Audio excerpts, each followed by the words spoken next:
Olá pessoal, vamos relembrar aqui o campo elétrico e a força elétrica. Lembrem-se que o campo elétrico ele é gerado por uma carga. A gente está utilizando aqui a carga Q maiúsculo. E é também um campo vetorial, ou seja, ele tem direção, sentido e também um valor, né, que é chamado de módulo ou intensidade. Ele é dado pelo menos o gradiente do potencial elétrico. Lembrem-se que o potencial elétrico é um campo escalar. Ele tem apenas um valor associado a ele não tem direção e nem sentido. E esses dois campos, na verdade, eles são originados por uma carga Q maiúscula. Lembrem que o potencial elétrico ele é dado por K, aquela constante eletrostática, vezes a carga que está gerando esse campo, né, está modificando o espaço, dividido pela distância. Ou seja, o potencial elétrico ele é uma função de ponto. Então, essa distância é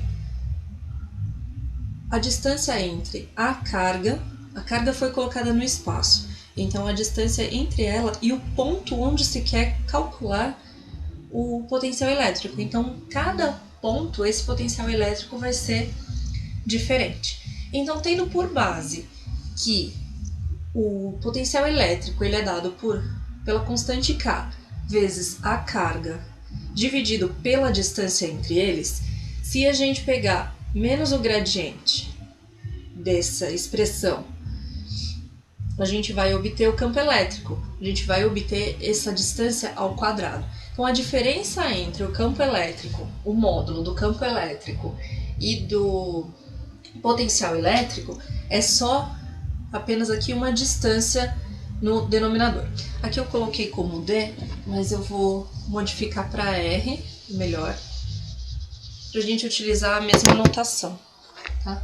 Então, R aqui é a distância entre o ponto onde está sendo calculado, tanto o potencial elétrico quanto o potencial elétrico quanto o campo elétrico, dá a distância entre eles e a carga que originou esse campo, que modificou o espaço. Aqui, então, só lembrando que se o potencial elétrico é dado por essa expressão, aqui novamente, em vez do D, vamos colocar o R, é a distância. Por que eu estou utilizando o R e não D? Porque o R ele pode ser uma função de x, de y e de z. Tá? Pode utilizar D, não tem problema. Eu só coloquei o R para a gente lembrar que ele pode ser descrito aí pelas coordenadas cartesianas, que são x, y e z. Tudo bem? Então aqui, lembrando que o potencial elétrico é Kq sobre R, vejam que a diferença entre ele, o módulo dele, e o módulo do campo elétrico é apenas uma distância aqui no denominador. Então, eu posso escrever o campo elétrico como menos o gradiente do potencial elétrico, posso escrever como a constante vezes a carga, dividido pela distância ao quadrado, sempre com um versor aqui, que ele pode ser o I, o J ou o K, ou uma composição deles. E também posso escrever como potencial elétrico dividido pela distância, também aqui colocando sempre vetor. Lembrem-se que o campo elétrico é um campo vetorial, ele tem a setinha aqui em cima.